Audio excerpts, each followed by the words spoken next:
How are you tonight, How you Herm? doing? I'm doing good. How about yourselves? We're doing terrific, and we can't thank you enough for your willingness to come on Thanks and for coming share on some with us. memories. I appreciate your cooperation in the booking process, Herm. It's truly an honor to have you on the show. Well, thank you for having me. I mean, hey, I'm just every common day. This is just a little country boy. That's it. Let me give some background on Herm for our viewers out there, Tony. He played 9 seasons between 1984 and 1992 with the Mets, Expos, Reds, Red Sox, part of the 1990 Cincinnati Reds World Championship squad. Herm played in a total of 868 Major League games, 452 hits. He stole over 100 bases. Drafted by the Mets in the first round of the 81 amateur draft. Born in Orangeburg, South Carolina, where he still has roots. Again, Herm, we have a ton of questions for you, so let me just start throwing some at you. Doing the research, Herm, I just wanted to know what life was like growing up in South Carolina, how you developed an interest in baseball, and maybe some of your favorite players and teams that you follow when you were growing up. Well, I really, it's a rural area, community. It's a farming community. My parents worked, my father worked at a Savannah River site, which was a nuclear power plant. My mom was a nurse.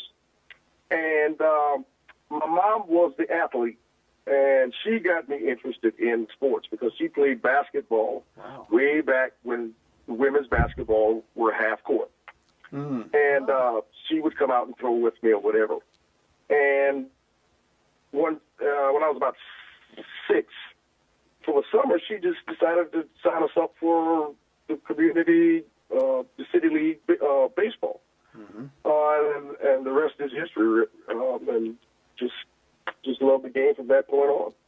That is pretty cool how Mom takes over. How's that, Tony? Yeah, for and then, Exactly. And then, here's this kid out of South Carolina, and your first thoughts, Herm, when you find out you're drafted by the big city Metropolitans there. Well, first of all, I was drafted by Pittsburgh out of high school. Okay. All right. And then I was drafted about 4 times, or 5 times. Yeah.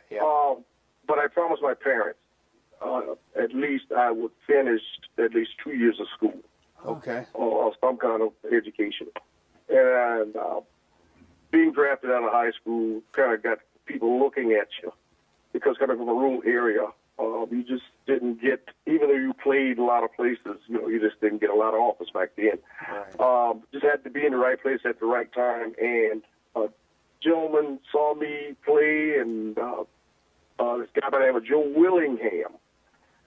And he called Jim Morris, who was now at Miami, and who was at that time junior college coach, DeKalb South at the time, head coach. So, and he signed me sight on scene. Myself and a gentleman by the name of Mike Sharperson, who's from the same area, who passed away, who's on the I 1988 remember Mike, yeah. Mike's a great Dodgers. player. The solo shot by Kirk Gibson. He was on that team. But anyway, both of us went to JUCO and was drafted. At that time, you had 2 drafts. You had the June draft and the supplementary draft in January, for junior college players. So the Mets still had rights to him because the June draft was coming up. And I finished the 2 years. And then I said, but I signed a letter of intent to go to Florida State. By that time, Jim Morris has left me and went to Georgia Tech. Went to Florida State, rather. And I followed him, but never played for him. And then I just signed professionally. But coming to New York as a old country boy, I have roots in New York also. I have a lot of family members there. So certain summers I would go visit. So, just being drafted was great for me, coming from where I came from. And then, but I knew just being drafted wasn't enough. I knew, it's going to take a lot of hard work because my parents instilled that in. And nobody's going to give you nothing. You go out there and give it all you got. And that's what I did. Yeah, it definitely paid off. As we talk to Herm, we have pictures of him on the screen at various points of his career, Tony, and also a modern picture, a still of that. Question for Herm. And Herm, good evening. Such a pleasure to have you. And I think back to that early Tidewater team when you guys are playing for Davey Johnson, and you had some great players in the team. And the one that comes to mind, of course, is a fellow by the name of Strawberry. And what did you think when you first saw him and started to play with him? That must have been quite an experience. Little skinny kid, tall and late. Tall and skinny. Came from California, and he's the best thing, sliced bread. But guys from other areas kind of put him in his place a little bit. But as we started playing, in rookie ball, A-ball, stuff, you could see that his talent was a little bit above a lot of other guys that were out there. So, he kind of quieted us that way, But it was great playing with Straw and Doc and Garden Hire. I mean, it was just Darling, Sid Fernandez.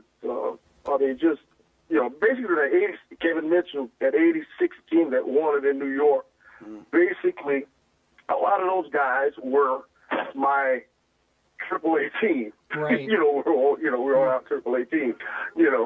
And so it was kind of disheartening a little bit. I was a little bitter because I was traded a year or so earlier to Montreal.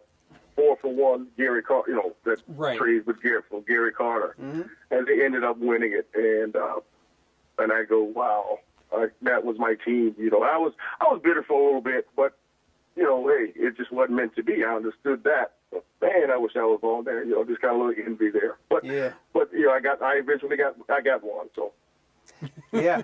But I'm looking at some of the teammates, Tony, I have them listed. Keith Hernandez, we used to watch him all the time. Sure. Keith Hernandez, George Foster was on one of those teams. You had Mookie Wilson, Strawberry, Gooden, Darling, El Cid, Jesse Orozco, who I think he retired. Yeah. He's He's probably still throwing against the barn somewhere. Right. But yeah, I was going to ask you, Herm, you go 11 for 27 in '84 at the Mets. You hit 407. And then, of course, you already answered my question, the disappointment in leaving, not only to go play baseball, but in a different country. It must have been an amazing experience, Right. Exactly. I mean, it was a culture shock, but, I mean, it wasn't so much of a culture shock. It was just that, I guess, what I wanted to perceive Major League Baseball to be, in a packed, stadium, maybe not every night, but, just, 25,000 people or whatever, for, 35 on the weekends, 40 or whatever, just didn't happen. And, it was fun playing it. Don't get me wrong. I enjoyed there, but it was just difficult, because nobody knew who you were. Unless you played in Chicago or, whatever, or TBS or something, and that's why if you look at all the great players that they've always had, before me, you got Dawson and Raines and, Oliver, Tim Wallach. I mean, even Gary Carter himself, nobody kind of knew them unless you, came to the United States and really, and they saw you, and that's why it was kind of difficult to adjust also. I mean, it's just like the United States, it's a little different, but the fans were great. I mean, they knew baseball, they're a little laid back, kind of. But if they would have played in Jerry Park, it would have been a whole lot different, Remember that old place, yeah.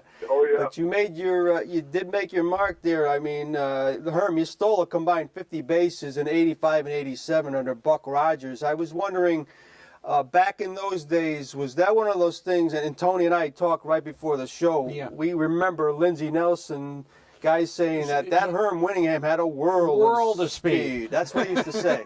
But I was wondering, did you have the green light to go back in those days, or did Buck play it pretty close to the vest?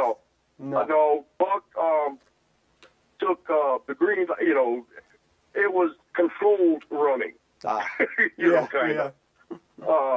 You had the green light, but it's like you got to ask for it, kind of, And that's just how Buck ran the ship. So if you got on the situation, the count, he dictated kind of. Yeah. When to and when not to, And then we got Tommy Harper, and Tommy kind of took the gag off of my last year over there, so, kind of. But and then all the new kids, the Walkers and the Grissams and all those guys came in, and they just went wow, Yeah. After that, so which was great. We're on the phone again with former Major League outfielder Herm Winningham. Tony, question. And, Herm, as far as the managers you played under, it's quite an impressive list. There's Buck, there's Davey, there's Pete Rose, Piniella, Butch Hobson. If you had to single out one guy whom I'm not saying maybe you liked him the best, but the guy that made the best impression on you, who would it be and for what reasons? I think Davey Johnson. First of all, playing for him in AAA for that short period of time, when I came up from AA, and then when I ended up going to big league spring training, and after Kevin Mitchell and I, we were last cut basically in that spring training, going back to AAA, and we walked in and they just said, "Hey, Dave, we want to see you," and we were walking to his office, and Kevin went into the trainer's room and came back out. And we stood in front of his desk, and David said, "You guys can play here." But Kevin said, "David, before you cut me, I'm going to cut you." He had a scalpel in his hand, kind of. That's the kind of person Davey was, so it feel like, oh, man. And, he was fun to be around, and, hey, if you couldn't play for Davey, you couldn't play for him, because he was that kind of a person. I mean, he was knowledgeable of the game. He understood everybody's role. He knew what kind of player you were and what you were capable of doing.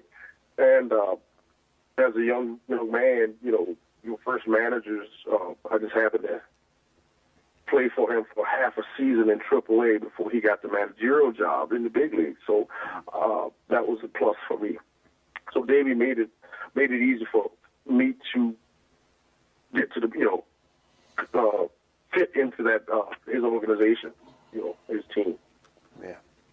And then Tony had mentioned you're traded in July of '88 to Cincinnati, and here you find yourself playing for two of the more fiery guys in baseball history, Herm. Rose and Piniella, right? I mean, were they as intense in the dugout as they were on the field? Was Pete distracted a little bit? Well, I'm sorry to interrupt. I wasn't an everyday player, but I tell you this: as far as intensity, both of them were very intense. In different ways, but very intense. But as far as like Lou just, oh man, when his intense was just off the cuff, boom, no sense of thinking about what he's about to do. He just did it, wow. Kind of thing. Pete was intense, but before he did anything, he thought about it. And proceeded, whatever that was. It was like a controlled intensity. You knew it was there for Pete, but Pete just didn't do something just to be doing it. There's a purpose behind it. Lou just boom, and that was made it fun. That's what made Lou fun to play for. Just watching him, Yeah. because he had some great antics for us, man. There was plenty of times we just bust out and start laughing at it, just laugh at it. He just do some stupid things sometimes, and it really relaxes everybody. Might not relax him, but it relaxes us, And I keep looking at a lot of your teammates you play with, and Herman, and this is probably why you never really played every day, is because you play with such some guys on every team were so good. We talk about Raines and Dawson and those guys in Montreal. In Cincinnati, I'm looking at the list. You had O'Neill and Eric Davis and Barry Larkin, Tony. I mean, there's a Hall of Famer on that team, but very impressive. I got one for you guys. I got Yeah. one for you. I counted out of the 30 teams in the major leagues. Mm-hmm. Okay. I counted 19 of the managers Excuse me. I played with or against, either in the big leagues Wow. or in the minor leagues. Wow. That is something. Boy. John Gibbons, Gardenhire, Girardi. That's just three just right off the top of my head. I don't. Okay. Frank I got Kona a was one, right? Herm Frank Kona. Yeah, Tito. Ned Hughes. Wow. We released him. We released him when he was a catcher.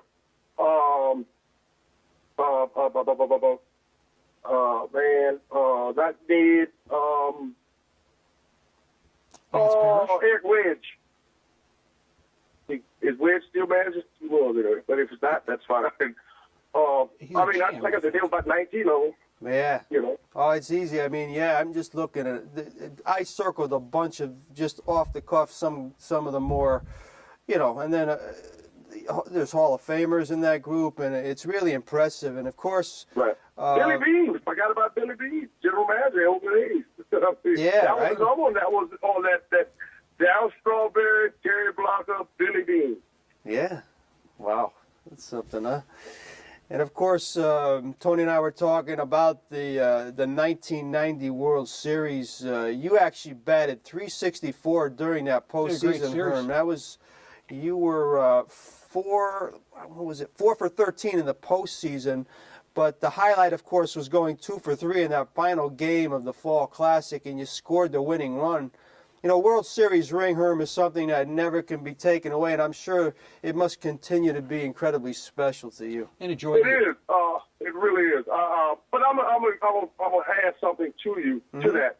When I was in AAA with Davey Johnson, we brought up a young kid by the name of Dwight Gooden. And from A-Ball, Lynchburg, Virginia. And we had to play the Columbus Clippers, which was basically the Yankees' backup team to the team that they had in New York. Right. So they had all ex-Major League ball players at that time. And Dwight handcuffed them. And we ended up winning the first AAA World Series. You had the American Association, you had the International League, and you had the Pacific Coast League, and we did a round robin, and we ended up winning it all. So we got a ring for that. Okay. Nice. Then I went to Indianapolis for rehab, and I stayed there for a month and a half, and and I went back to the big leagues, and Mr. Schumacher gave me another championship ring. So I have 2 minor league championship rings and a World Series ring. Wow. And I cherish more so that AAA in New York, that with Davey Johnson, a little bit more than the Cincinnati ring. Even though, and it's because it was a team effort. Yeah, I mean, it was something special. And watching this young kid Sure. still, just handcuff these guys, throwing a fastball, throwing that breaking ball. I mean, it was just phenomenal. Yeah, I could understand it. It's just kind of It was something to watch. When a team gets together, some young, hungry guys. It's that'll always stay with you. Again, Exactly. we're on the phone with former outfielder Herm Winningham, Tony. And Herm, in 1992, you find yourself in Boston. And we've had other players of color on the team in Boston, and several of them said it was a very rough place to play for me. Did you find that same experience in Not Boston? at all. Not at all. Not at all. Matter of fact, a gentleman by the name of Stephen Fryer was my agent from Boston, and he kind of prepared me, for things that You might hear or see. might hear and Yeah. stuff. And I don't know what happened with other guys. I can only talk about what happened to me. It was a great experience because I'm a history buff, so I love Boston because it had all the revolutionary stuff, and me and my wife would always walk down on the off field, whatever. Yeah. And I got to meet some great people who I don't know if it was just out of their way or they're just that's the kind of people they were, but Bostonians were great to me. I mean, it was phenomenal. I mean, they would take my wife. I go on the road, they would take my wife out. I mean, it was great. I enjoyed it. Wow. But now Andre Dawson called me and asked me basically the same question, and I told him, I said, hey, it was fine for me, and you're a superstar, so if it was fine with me, it'll be all right for you. So, That's good to hear. Yeah, Excellent. Really neat. And again, I enjoyed it. That 92. I wish I could go back. Yeah. We'd love to have you close to us. I'll tell you, I wish I could go back to two ballparks. That's Chicago and Fenway, because those are only two ballparks left that I played in. Yeah. And I ain't that old, guys. No, you're not old. That tells you that again, they get 20 years out of a stadium, Herm, it's gone. Atlanta is a good example. I'm saying, how in the world, they just had the limits there. Not as long as all of a sudden, boom, they go on somewhere else. Yeah. What they gonna do with that? I can't keep up with the new names either. Everything's corporate. Hey, I'm saying Synergy Field, City Field, Heinz Field. Wait a minute, hold up, back up. But it's a business, and we have to always remember that it's a business, and that's how. And just remember, hey, I'm going to get all I can while I can and get out, and that's what these kids are doing. Yeah. And salaries to me is like, I'm about 4 or 5 years too early. Yeah. Yeah, absolutely. But that's fine. It wasn't meant for me to be there, and hey, I enjoyed every minute that I had there, in the big leagues, because whatever team. And I wouldn't trade it for nothing in the world.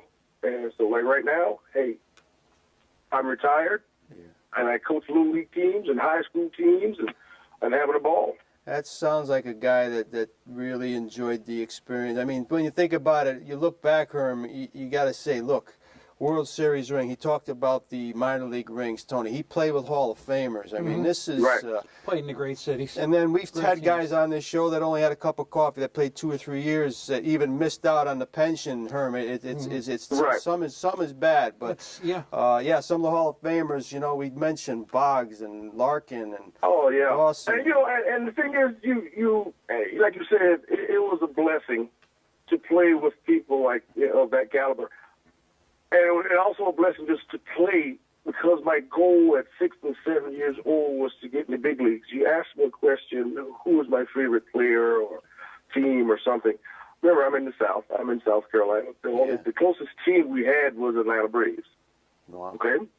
And we didn't we only had 3 stations, ABC, NBC, and CBS. At 12 o'clock, the Star Spangled Banner came on, and that was it. There was no super station, no cable, it was nothing like that. Yeah. So we would listen to Milo Hamilton on the radio. Oh, yeah. And I said, I always wanted, and I liked the way he pronounced Felix Neon.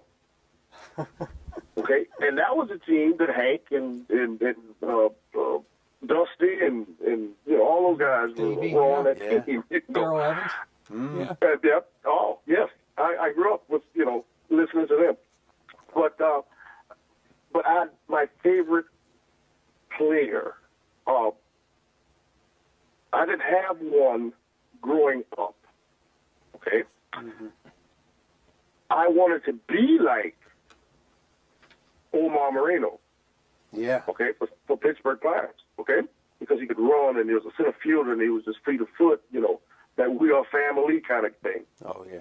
And after I got into high school, junior high school playing, and I said, I started reading up on, we didn't have Google, so you couldn't Google nobody. So you go to the library. And I went to the library and I started looking up, just people, just baseball, just get baseball books and encyclopedia baseball. And I started reading on a Don who died in a plane crash in 1970. And you couldn't, doing a humanitarian effort. Mm-hmm. And in my house, I have his picture in my man cave. That's the first thing you see. Nice. From Puerto Rico. So, and that's just because he gave it all. Yeah. You know, regardless of whatever was said, you know, his language barrier and all. So what? Just whatever he did on the field, just judge him by that. You know, and that's how I want everybody to judge all players, past and present, what they did on the field, not what they did off the field or what they basically kind of said off the cuff. Yeah. Because if you boil down to it, it's what they did. Numbers. It's the numbers. That's what you get in the Hall of Fame for. Not being a humanitarian, not you know, walking a lady across the street, not being, you know, behind home when you know, it's the numbers. You might not like him, but check the numbers. Yeah, that's for sure. That's what they go by, You know. Tony. Hall of Fame, looking at numbers, and we compare them all the time. We go on for days. Some we can't understand. Yeah, you know, and we're at a loss. there's always going to be it's controversy, Herm, because you know, I think when they lowered the bar a little, when you let guys like, and we're critical about like a guy like Mazeroski, who was kind of a good fielder and had the World Series Fine player. heroics, Fine player. but you look at the overall numbers, they really weren't there. So You couldn't match them up. What you do, you have somebody in the Hall already with X amount of numbers, and you try to compare them at that position to, you know, if they don't match up, they just don't match up. You know, but sports writers go, oh, he was a nice guy. yeah. You know, he talked to us all the time.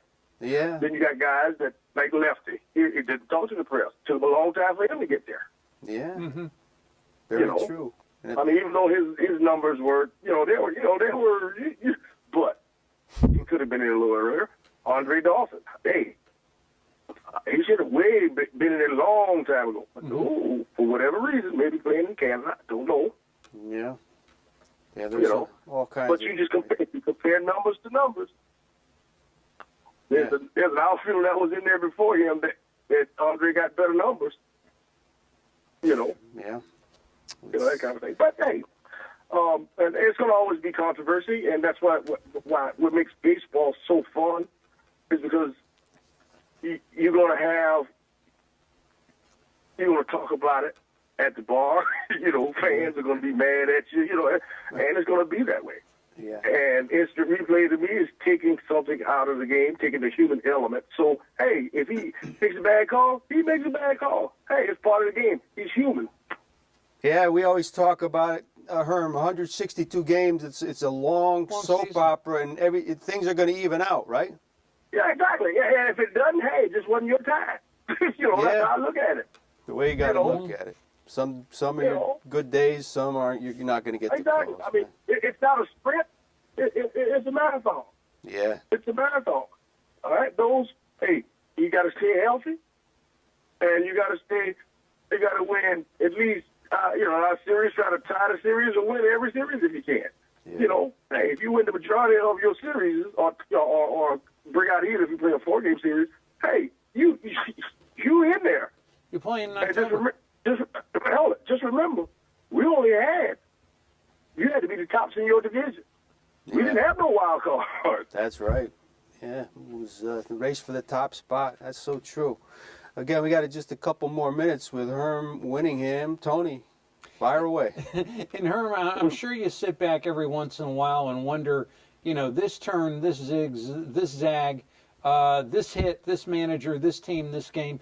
If there's one or two things you could have changed about your career, and your career was a marvelous one. You were 9 years in the major leagues. God bless you. But there's one or two things. For 9. What would you have changed? Oh, I don't think I would change anything. If it was up to me, I would love to have played every day. Learn how to play every day, I should say. Okay? Yeah. That's what I would have loved to do. But I wouldn't change anything. If I wanted to do anything, it was to try to play every day, learn how to play every day. And, but other than that, hey, I wouldn't change one thing in my career. Because hey, I think I left it there on the field. Yeah. I did everything I could. And hey, in some stages, it just wasn't good enough, No. And but I'm happy with it, and I'm content. And I was just blessed to play 9 years there. in big leagues. Great attitude to have. And as far as the fraternity among your teammates, Herm, are there any ex-teammates that you remain pretty close to or you see occasionally? Oh, I go to, well, here's the Reds. We have a Reds Fest. I don't go to that every year. We have a Reds fantasy camp, and I get to see some of the guys on that team, Hatcher. It's phenomenal. You know what amazes me? I didn't know some of this, after I got out of it, about 3 or 4 years, I didn't do anything, And then I went to one of these fantasy camps, and it was like you never lost contact. Wow. It was amazing that it was like we've been talking for the past 5 years, the guys, and that's, like you said, that's fraternity. Eric, Larkin, just Paul O'Neill. It was just amazing that we all get together and it's like it just click and keep it moving. Let's go out there and play again. But that's one thing about it. I think it's also with firemen, police officers, regardless of where they are in the world. If you go fireman, hey, there's a fraternity, boom. And the same thing with baseball. And it's great. And I'm great to be a part of that. Well, you think 9 years, Herm, that's a lot of games, that's a lot of cities. A lot of travel. Man, you just come across so many people, a lot of good ones, some bad ones, but it's a great experience, and I just can't imagine looking at the Hall of Famers, and some of these guys that were borderline Hall of Famers you play with, just amazing. Exactly, it's amazing, and I try to tell kids now. So I said, if I came from here, right around the corner, and you can become a brain surgeon. Yeah. Because you got a better chance of becoming a brain surgeon than a Major League Baseball player, because a Major League Baseball player, there's only 25 guys on 30 teams. But how many brain surgeons are there in the world? Yeah. And teachers and doctors and lawyers and Indian chiefs and custodians. And see, the numbers are astronomical there. But there's a set number of professional players. Yeah, it's a select fraternity, as you said. Exactly. Exactly. But I'm not shooting your dream now. Because I believed it, and I was grounded from day one with my family. And that was my biggest supporters. Well, and Tony and I, you had mentioned the coaching you've done, Herm. Have you found out? I coached at the middle school level for 14 years. You've coached all different kinds of levels, even above that. Have you found that the kids of today come to you at that age maybe I'm going to say a little less fundamentally sound than you were when you were at that age? Yes. Here's the thing. Yep. I find, remember, we're in the age of technology, and you need it. Don't get me wrong. You got to have it. There it is. But parents need to take their kids and shut the screen door and kick them outside. I don't care what they do. Just put them out the door. Throw a ball outside, put a basketball goal up, football, something. Put them out there, give them a rake, hole, a lawnmower, because the athleticism isn't there. I got kids can't do jumping jacks. I got kids can't do push-ups. Yeah. Just things that when we were growing up, we played hopscotch, dodgeball, double dutch, jump rope, running down the driveway, racing, riding bike. We did all those things. We kids go out on Christmas morning and ride through your neighborhood and see how many bicycles Santa Claus brought. Yeah. There ain't a kid outside. Yeah. Everybody inside with Nintendo, Xbox, PlayStation, and Netflix, and everything else. God, it's so true, Herm. We talk about it all the time. We used to go around trying to look for a basketball hoop to shoot. We couldn't find them. These days, we will drive through these rural towns here, and you'll see just blank playgrounds. Out. Nobody's around. Nobody's out. No, exactly. There's nobody, And the thing is, but yet you want to be an athlete. You got to put in some work, not knowing now that you did all those things growing up that was going to make you a better athlete, not knowing that, playing kickball, dodgeball, and all that stuff, footwork, and stuff. And when they took physical education out of schools, That was even worse. Yeah. That's You know. And I tell kids today, I say, hey, when the last time you been outside in your backyard? For what? I say, just walking. You know, Yeah. hey, you know, hey. But you know, but then I go like this. I said, my son, my son's 22 years old, and he was in the 9th grade. I told him, I said, okay, now you gonna play for me, and then at the end of the 9th grade season, you gonna tell me if you want to play anymore. But he found basketball, and after the 9th grade season, he said, no, Dad, I'm gonna play basketball from now on. I said, okay, no problem. Mm-hmm. All right. I have no problem with it. But my son had those things. Nintendo had all those things. But for every 2 hours he was inside, he had to be outside. And, hey, he's going outside. He's going out the door. Yeah. Hey, there's a lawnmower there. You got a basketball hoop. I got a lake in the back. Go fishing. Hey, you getting out the house. And that's what I did. Mm-hmm. Good for you. I'm afraid a lot of the parents today don't do that same kind of thing, Herm. We're just about out of time. Tony, final comment or question? Yeah, I'm just curious, Herm. If any beefs with umpires that you might remember, what was your best beef? Oh. Boy, not an everyday player. You just couldn't have no beef. That's all. Yeah, you got to stay in the game. I mean, I'm trying to stay in the game. Yeah. The one that I got thrown out for nothing was kind of funny.